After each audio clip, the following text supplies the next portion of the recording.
আমার শাশুড়ির সঙ্গে আমার কেমন সম্পর্ক, এই চিন্তা করতে করতে কিছু মানুষের চোখের ঘুম নষ্ট হয়ে যাচ্ছে। তার কারণ একটাই, ওই যে আমি শাশুড়িকে নিয়ে শ্বশুর বাড়িকে নিয়ে ভিডিও বানাচ্ছি, এটাই হচ্ছে তাদের সমস্যা।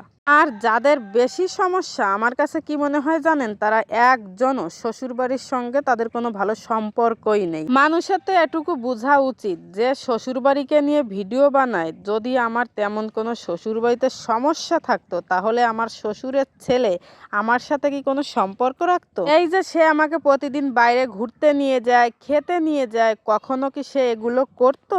এইবার আমাকে একটা কথা বলেন, যারা আমার ভিডিও দেখছেন, একেবারে বুকে হাত দিয়ে বলতে পারবেন আপনার পরিবারের কারোর সঙ্গে বা আপনার মার সঙ্গে আপনাদের কোনো দিন কোনো ঝামেলা হয়নি? আমার মার সঙ্গেও আমার অনেক ঝামেলা হয় এবং হচ্ছে। সেই জায়গা থেকে আমি বলছি, আমার কিন্তু এখন পর্যন্ত বিয়ের 9 বছরে আমার শাশুড়ির সঙ্গে কোনো দিন কোনো বিষয় নিয়ে কোনো ঝামেলা হয়নি। বরং আমার শাশুড়ির তার ছেলে এবং মেয়ের সঙ্গে কোনো ঝামেলা হলে বরং আমাকেই ফোন করে বলে যে তাদের সঙ্গে তার এই ঝামেলা হয়েছে। আমার শাশুড়ি কিন্তু তার ছেলে এবং মেয়ে দুজনের চেয়ে বেশি আমাকে ভালোবাসে। আমার বিয়ের পর আমার শাশুড়ি এখন পর্যন্ত কোনো ভালো শাড়ি কিনে আগে সে পরেনি, আমাকে পরিয়েছে। কতটা ভালোবাসা থাকলে একটা মানুষ তার ছেলের বউর জন্য এগুলো করে। এবং বাড়িতে গেলে কখন কি ভালো মন্দ রান্না করে খাওয়াবে, সারাদিন কিন্তু তার মাথায় এই একটা চিন্তাই থাকে।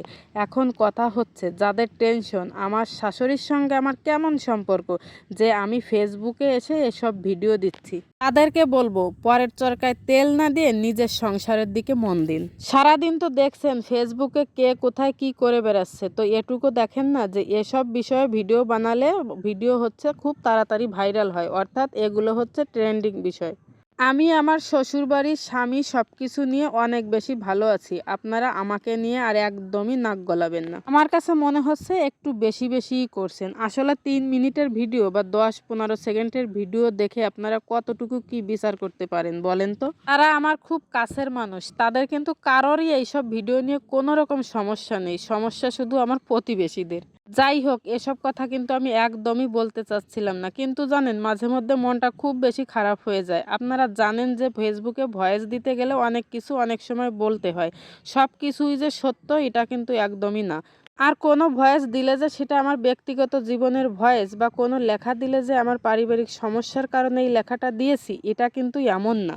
যখন যা মনে আসে তখন তাই করি। আর সবচেয়ে বড় কথা কি জানেন, ফেসবুকে পেজ চালাতে গেলে যে বিষয়টা বেশি রিচ পায় সেই বিষয়টা নিয়েই মানুষ বেশি আলোচনা করে।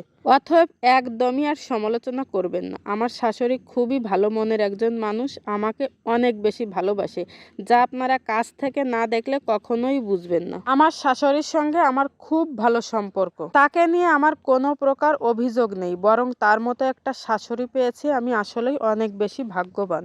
আশা করি আমার ভিডিওটা দেখে বা শুনে আপনারা বুঝতে পেরেছেন, আপনাদের সব প্রশ্নের উত্তর পেয়েছেন। সবাইকে ধন্যবাদ। টাটা।